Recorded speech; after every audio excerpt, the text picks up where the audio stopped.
है ना, ऐसी ही दोस्ती अमेरिका और ईरान की थी। अमेरिका और ईरान जिगरी दोस्त थे, लेकिन 1979 के बाद दोनों एक दूसरे के जानी दुश्मन बन गए। कैसे एक वेस्टर्न कल्चर को छोड़कर इस्लामिक रिवॉल्यूशन की ओर ईरान चला गया, और कैसे आयतुल्लाह खमैनी का उदय होता है, और क्या ये सिनेरियो होता है, आईआरजीसी कैसे बनती है, ये हम शुरू से देखते हैं। देखिए, ईरान में पेट्रोलियम की खोज हो गई। ईरान से अंधाधुंध पेट्रोल लेके अमेरिका और ब्रिटेन जा रहे थे, लेकिन ईरान के एक प्रधानमंत्री होते हैं, नाम होता है मूसाडेक, मोहम्मद मूसाडेक। ये क्या करते हैं, ईरान की जितनी पेट्रोलियम कंपनी थी जिसे ब्रिटेन और अमेरिका तेल निकालती थी, उन कंपनियों को इन्होंने नेशनलाइज करके सरकारी घोषित कर दिया, और रातों रात ब्रिटेन और अमेरिका की कंपनी को जाना पड़ा। इससे वहां के लोग बहुत खुश हुए और रातों रात मूसाडेक वहां के हीरो बन गए। लेकिन अमेरिका और इसकी ब्रिटेन की खुफिया एजेंसी, अमेरिका का CIA और ब्रिटेन के MI16, ये मिलकर इनकी तख्ता पलट कर देते हैं और इन्हें गिरफ्तार करा देते हैं, और ईरान की सत्ता दे देते हैं एक ऐसे लालची व्यक्ति के पास, रजा पहलवी के पास। और रजा पहलवी जब आता है तो रजा पहलवी वहां पर एक राजतंत्र ला देता है, और रजा पहलवी अमेरिका के इशारों की कठपुतली बन जाता है। रजा पहलवी के आने के बाद ईरान के जितना पेट्रोलियम है उसे अमेरिका निकालता है, उसे रिफाइन करने का भी अमेरिका करता है, बेचने के लिए डॉलर का यूज करता है, इवन उस पेट्रोलियम को रखने के लिए भी अमेरिका की कंपनी करती है। यानी तेल तो था ईरान का, लेकिन पूरा मलाई खा रहा था अमेरिका। यह बात वहां के लोगों के अंदर तो चुभ रही थी, और रजा पहलवी के खिलाफ लोग हो गए थे ईरान के लोग। लेकिन इसके खिलाफ जब आवाज उठाया गया तो रुहुल्लाह खुमैनी ने इसके खिलाफ सबसे भरपूर तरीके से आवाज उठाया। लेकिन रुहुल्लाह खुमैनी के इस आंदोलन को रजा पहलवी ने बहुत सख्ती से दबा दिया, और रुहुल्लाह खुमैनी को ईरान छोड़कर जाना पड़ा। तो कभी ये ईरान छोड़ के इराक गए, सीरिया गए, तुर्की गए, फाइनली ये फ्रांस इनको शरण दिया था, फ्रांस में जाके रह गए। लेकिन वहां से भी संदेश भेजते थे, लेकिन उतना प्रभाव नहीं पड़ता था। जो लोग रेजा पहलवी के खिलाफ आवाज उठाते थे, रेजा पहलवी की जो खुफिया एजेंसी थी उसका नाम था सवाक। रजा पहलवी सवाक की मदद से उन लोगों को घर से उठवा लेता था, और जो उसके खिलाफ बोलता था उसकी पूरी फैमिली को उठा के इतना बुरा टॉर्चर करते थे सब, और मार डालते थे सब। कोई भी रजा पहलवी के खिलाफ बोलने के लिए तैयार नहीं था। रजा पहलवी अमेरिका के प्रभाव में आकर व्हाइट रिवॉल्यूशन लाता है, और ये रजा पहलवी एक नंबर का शराबी आदमी था, बाद में कैंसर से मरा भी, और एक नंबर का अय्याश था। ये अमेरिका से प्रेरित होकर व्हाइट रिवॉल्यूशन लाता है, और इसे शराब पीना और अय्याशी बहुत शौक था। तो इसने कहा कि लोग हमारे पे उंगली उठाएंगे, उससे अच्छा सबको शराबी बना दो, सबको अय्याश बना दो। 1979 की बात बता रहे हैं, उस समय ईरान में शराब खुलेआम हो गया। ये उस समय की स्टूडेंट्स का ड्रेस है ईरान में। इसने ऐसे कल्चर को वहां लागू कर दिया, अश्लीलता भर भर के ले आ दिया पूरा ईरान में। ये उस समय की मैगजीन चलती थी ईरान की, और वहां के बीचेस पे लोग इस तरह का गुटखा, शराब, सिगरेट, ये सब चीजें पूरा वहां तेजी से फैल गई सब यहाँ पे। साथ ही वहां पर अश्लीलता इतनी बढ़ गई कि अंडरवियर पे ये सब नंगटे घूमने लगे सब यहाँ पे। अच्छा, अमेरिका का भी अलग टाइप का है यहाँ पे। अब देखिए, ये लोग ऐसा कपड़ा पहन के घूमेंगे तो बवाल हो जाएगा। एक तो बिहार का विधायक अंडरवियर पे ट्रेन में घुस गए थे तो बवाल, भाई ये तू खुलेआम घूमेगो यहाँ पे। ये तो मतलब क्या है कि महिला है तो कितना छोटा कपड़ा पहन लो, ये अमेरिका वालों का कल्चर है। खैर, यहाँ पे क्या ही अलग कल्चर। तो ये रजा पहलवी अपनी पत्नी के साथ मिलकर बहुत पैसा उड़ाता था। इसकी पत्नी भी वैसा ही बौंक थी, पूरा पैसा उड़ाने वाली थी यहाँ। साथ ही 1971 में इसने ऐसा भयंकर गलती किया रेजा पहलवी ने कि पूरी ईरान की जनता खिलाफ हो गई। वो पेट्रोलियम का पैसा तो एक तो आ नहीं रहा था, अमेरिका ले जा रही थी। जो बचा हुआ पैसा था 1971 में।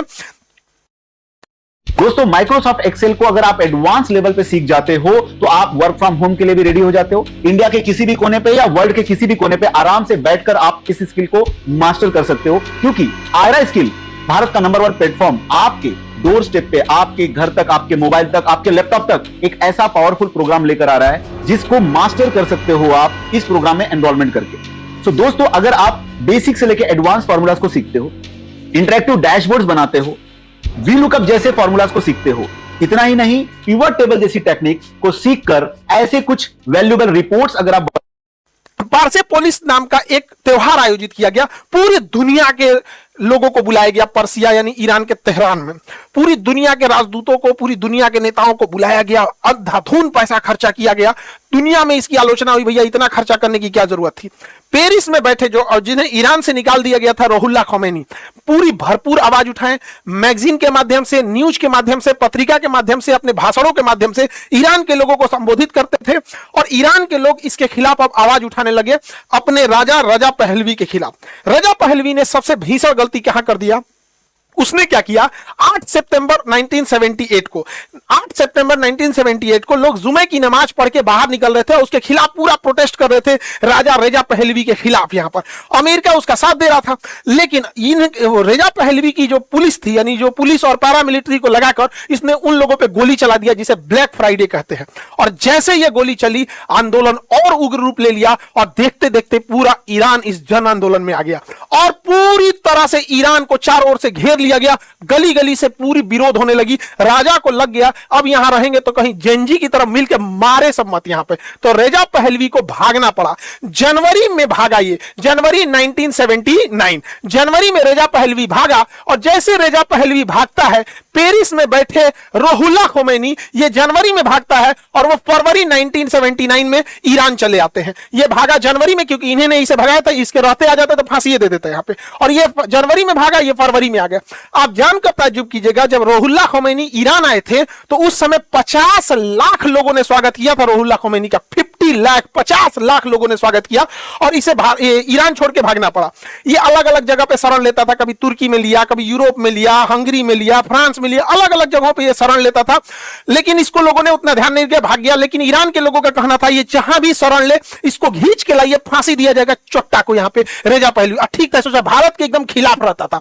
रुहुल्लाह खोमैनी जब यहां आ गए तो रुहुल्लाह खोमैनी ने कहा कि वेस्टर्न कल्चर खत्म, व्हाइट रेवोल्यूशन खत्म, ईरान को इन्होंने इस्लामिक रिवोल्यूशन कर दिया, इस्लामिक रिपब्लिक ऑफ ईरान कर दिया और इन्होंने इस्लामिक रूल को लागू कर दिया। और ईरान में जो इसे डांस बार खुल गया था, जगह जगह सिगरेट का, शराब का, नचनियों का, अय्यासी का जो अड्डा बन गया था, रुहुल्लाह खोमैनी ने कहा कि सब लोग बंद करो इसको।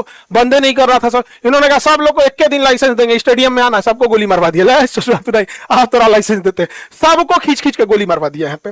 अच्छा, अंग्रेजों की चाल समझिए, एगो बिलार चाल चलवाता है सब, कैटवाक कैटवाक, माने चारों ओर से लोग देखेगा और मैं अंडरवियर पहन के ऐसे ऐसे चलेगी सर, कैटवाक बिलार चाल। अरे भाई तो पूरा कपड़ा पे चले ना, चड्ढी अंडरवियर पे क्या जरूरत है ना, चले अभी नहीं। ये कल्चर खराब करते हैं सब, समझिएगा।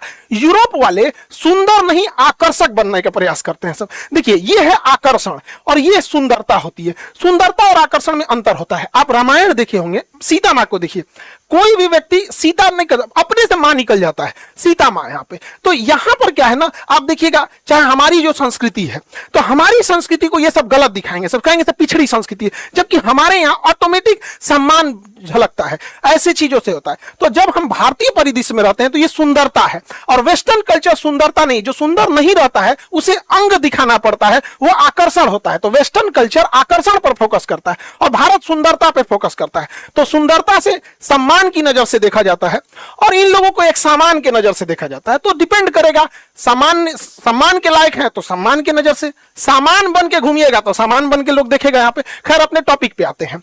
देखिए रेजा पहलवी इधर उधर भाग के शरण ले रहा था। रेजा पहलवी को फाइनली जिमी कार्टर ने शरण दे दिया अमेरिका में। इस ससुरे की जीवन का सबसे भयंकर गलती हुआ। यूएस प्रेसिडेंट जिमी कार्टर ने जैसे रेजा पहलवी को शरण दिया, लोगों का गुस्सा भयानक आया, क्योंकि अमेरिका ही वो था जो मूसाडेक को हटाया था, अमेरिका ही था जिसने इसे शरण दिया।